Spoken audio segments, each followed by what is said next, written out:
Et salut à vous, un petit coup d'œil sur la serre aujourd'hui. Voilà, et puis on va essayer, si ça vous dit, de comprendre un peu ce qui se passe sur nos étiquettes de terreau. Essayer de mieux comprendre quand on voit quelque chose comme ça. Parce que si on n'a pas quelques indications, c'est vrai qu'on est un peu perdu. Alors je vous ai fait des petits papiers et on va essayer de décortiquer tout ça. Bien que je ne sois pas pro, je vais vous dire ce que j'ai cru comprendre. Ça sera peut-être pas tout juste. Je vous dis ce que j'ai cru comprendre, histoire de vous aider un petit peu. Donc dans les terreaux, on trouve en général ça. Et ça. Alors pour les prendre un par un, la sphène et la tourbe, ça sert pour la rétention d'eau. La tourbe, je vais pas faire un long exposé là-dessus, mais c'est pas super d'en avoir dans les terreaux parce que c'est pas inépuisable. Malheureusement, il y a très peu de terreaux, à vrai dire j'en connais pas, qui sont sans tourbe, bien que le compost pourrait très bien faire le boulot, voire mieux. Niveau rétention d'eau, le compost c'est super, cependant à moins de le faire vous-même, les terreaux que vous allez acheter, il y aura de la tourbe dedans. Ensuite, pour revenir là-dessus, donc ça et ça c'est pour la rétention d'eau. Déchets verts, compost, fumier, ça c'est pour le, on va dire, pour nourrir la plante. Fibres végétales, c'est surtout pour la structure de la terre. Et puis à long terme, ça finit par être aussi pour nourrir, mais le temps que ça se transforme, au début, c'est surtout pour la structure. Et tout ça, c'est aussi pour la structure de la terre. Voilà, qu'est-ce que je peux vous dire là-dessus? Donc, alors, on va les prendre un par un là-dessus aussi. Donc la tourbe et la chaîne, je vous ai dit, c'est pour la rétention d'eau. Les déchets verts, c'est de l'apport en azote. Ça vient des pelouses, des haies, c'est des déchets d'entreprise généralement. Le compost ou lombricompost, c'est pour la vie de la terre et pour nourrir aussi vos plantes. Le fumier, c'est souvent du fumier de bœuf, parce qu'on en a beaucoup et c'est pas cher. Mais dans l'idéal, il faudrait viser du fumier de poule, c'est le mieux. Et entre les deux, on a le fumier de cheval qui va bien. Mais cheval et poule, ils sont plus rares à trouver dans les terreaux. Et la fibre végétale, bon, mais comme je vous ai dit, dans un premier temps, ça sert à la structure. Et c'est des résidus de chanvre et de lin, des manufactures industrielles. Ensuite, quand on regarde l'étiquette, on va tomber sur ça: matière sèche, matière organique, conductivité électrique, capacité de rétention d'eau. Et les NPK. On voit ici. Donc, on va essayer de les prendre un par un. Donc, matière sèche. En fait, grâce à cet indice, vous allez pouvoir définir combien vous avez d'eau dans votre terreau. Parce qu'en fait, un terreau, il est composé généralement à 50-50 d'eau. Les moins bons sont à 30% de matière sèche, les meilleurs vont être à 60% de matière sèche, voire 65% de matière sèche. Le reste, c'est de l'eau. Ça veut dire que sur 20 kg, si vous avez 50% de matière sèche, sur un sac de 20 kg, vous aurez 10 kg d'eau. Voilà. Ensuite, la matière organique. Donc la matière organique, c'est en fait l'ensemble de ces choses-là. Mais principalement, ça va être composé de tourbe, parce que c'est pas cher, et de déchets verts. On va trouver dans les meilleurs un peu de compost, dans certains du fumier, et quelquefois des fibres végétales, mais c'est pas grand intérêt les fibres végétales. Donc le taux de matière organique, on va le voir ici, c'est exprimé en pourcents, comme on voit là, 75%. Et en fait, ce pourcentage-là, c'est un pourcentage du taux de matière brute. Donc sur un sac de 20 kg, si vous avez 50%, vous voyez là il y a écrit 40, mais pour mon calcul on va faire simple, on va dire 50. Sur un sac de 20 kg, si vous avez 50% de matière brute, vous avez 10 kg de cet ensemble-là. Vous avez 10 kg de tout ça. Et dans ces 10 kg, vous avez la matière organique. Où j'en suis, matière organique, c'est là. 75%. Donc 75% de ces 10 kg vont être la matière organique. Matière organique, là, il parle de ça.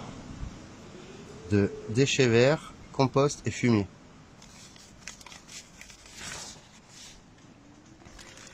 Donc ça laisse pas lourd de matière organique finalement.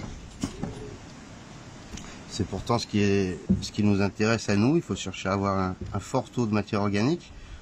Mais là, si vous avez par exemple un terreau avec 30% de matière sèche et 50% de matière organique, autant vous dire que vous n'avez pas grand chose en matière organique dedans.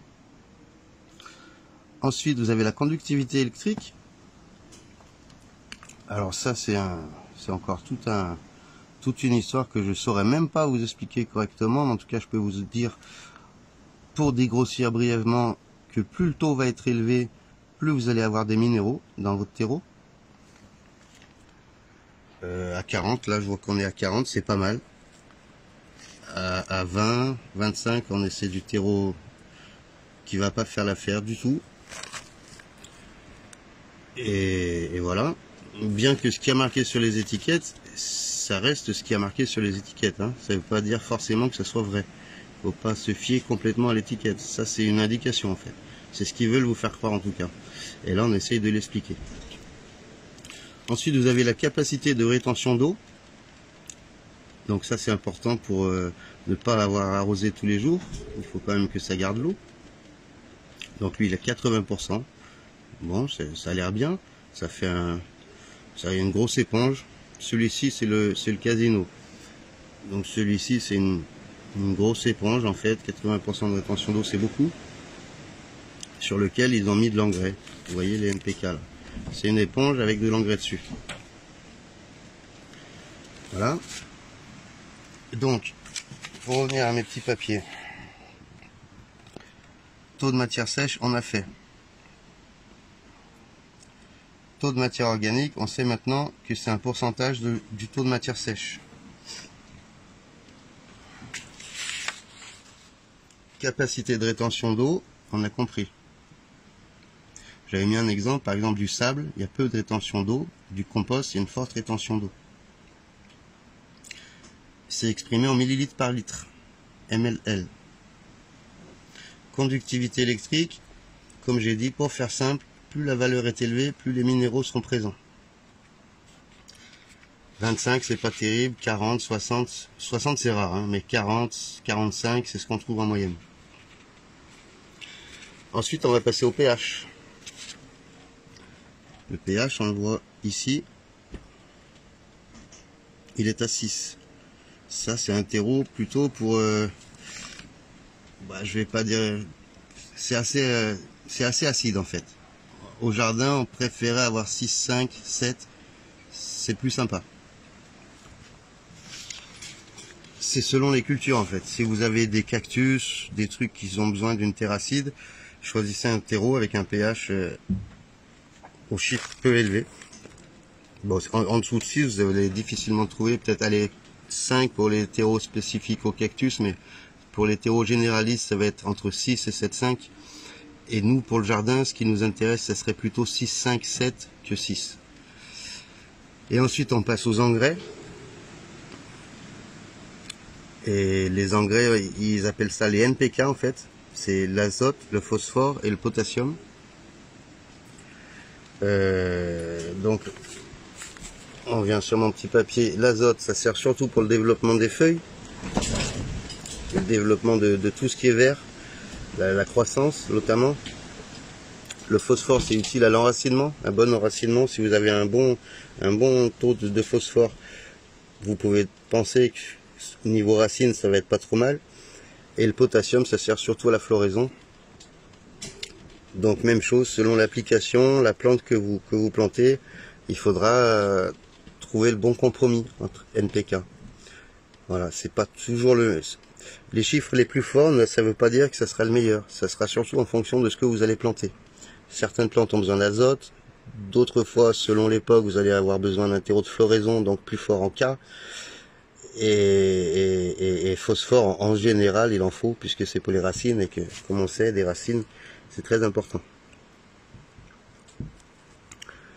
Ensuite, vous allez trouver, je ne sais pas s'il y est là. Non, là, ils n'en parlent pas. Souvent, vous trouvez le rapport CN. C'est le rapport carbone sur azote. En fait, ça donne, c'est un indice, pour résumer, hein, c'est un indice de la qualité du terreau. Si vous avez un CN de 10 ou 20, c'est pas un très bon terreau. Si vous avez un CN de 30, 40, ça commence à devenir pas mal. Je vous donne ça pour que vous ayez des références un peu quand vous allez lire vos étiquettes.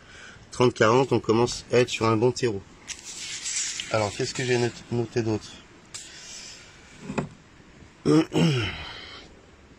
Ouais, ça c'est des exemples, mais on va pas trop perdre de temps là-dessus. On va prendre cet exemple-là.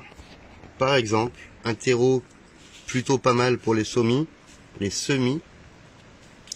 Si vous avez un NPK de 8,36, ça commence à être... on est bien. Pour les semis, on est pas mal.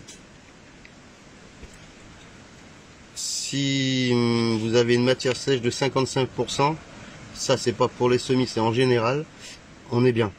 Sur un sac de 20 kg, ça fait 11 kg réellement de produits autres que de l'eau. Bon, c'est malheureux, hein, on préfère avoir 100%, mais quand on trouve ça, on est déjà content, c'est pas mal. En matière organique, si vous avez 30 à 40%, c'est bien aussi. Ça veut dire 30 à 40% de 55% de matière sèche. Donc 55% en gros c'est la moitié de votre sac. 30% c'est encore la moitié. Vous avez un peu plus d'un quart. Vous avez presque un tiers de matière organique sur la totalité du sac. C'est pas mal. Si je compte bien. Tac, tac, non, je dis des bêtises. C'est pas un tiers. Mais bon, vous avez compris. Vous aurez 3 kilos sur un sac de 20 kg. C'est pas mal. Oui, ça fait un tiers des matières sèches, c'est pas mal. Et là, on trouve... où est-ce que c'est écrit? Rétention d'eau. Bon, là, c'est pas exprimé en... Là, c'est exprimé en pourcent. D'habitude, c'est exprimé en millilitres par litre. Si vous avez 750, 850, c'est bien. Vous avez un terreau qui retiendra bien l'eau. Si vous avez 450, 500, c'est pas terrible. Vous allez devoir arroser bien plus souvent et ça voudra dire qu'il y a une bonne partie de sable ou de trucs qui retiennent pas l'eau dans votre terreau. Donc voilà. Qu'est-ce qu'on peut dire d'autre? Je crois qu'on a à peu près fait le tour, hein. Ouais, voilà, je crois qu'on a à peu près fait le tour. Là, j'ai une autre étiquette. On va voir par exemple qu'est-ce qu'ils disent. Ça, c'est le Leclerc. Alors lui, il n'a pas d'engrais du tout, si j'ai bien compris. On va regarder.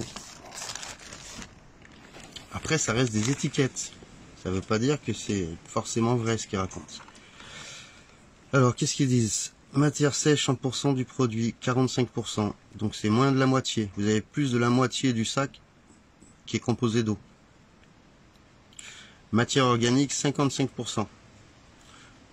Donc là, vous avez un quart de sac réellement de matière organique. Mais ensuite, il faut voir de quoi elle est composée, cette matière organique. Alors, est-ce qu'ils en parlent sur ce sac? Et destiné, tac, tac, tac, attendez une seconde. Voilà. Il faut voir de quoi elle est composée, la matière organique. Et là, comme c'est un sac de terreau pas cher, c'est à base d'écorce compostée. Donc, vous avez compris. Déjà composté, pas tellement, mais en plus d'écorce. C'est pas la meilleure des matières organiques. Compost végétal, j'aimerais bien savoir à quel pourcentage il est à l'intérieur. Parce que pour l'avoir un peu regardé de près, il n'y en a pas tellement. C'est surtout du bois. Matière et fibres végétales, ça on avait noté. Donc quand il parle de matière organique, pour ce terreau-là, c'est surtout de l'écorce et de la fibre végétale.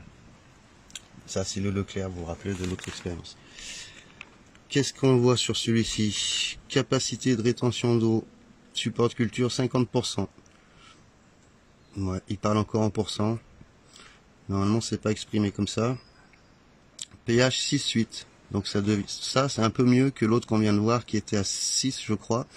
C'est un peu plus sympa. Et puis voilà. Bon, c'est tout ce que je vais avoir à vous raconter aujourd'hui. C'est un peu brouillon, je suis désolé, mais c'est vrai que c'est pas simple d'expliquer les terreaux. Déjà pour moi-même, c'est pas très clair. Je vous dis ce que j'ai cru en comprendre. Et j'espère que vous avez un peu mieux compris les étiquettes et que ça va vous aider. Voilà, donc pour les expériences à venir, on aura besoin de ce semblant de compréhension parce qu'on va comparer d'autres terreaux ou qu'on va mieux analyser au niveau composition. Donc c'est intéressant de savoir ce genre de choses. Voilà, sur ce, je vous souhaite une bonne journée. Ici, il fait soleil. À bientôt, merci.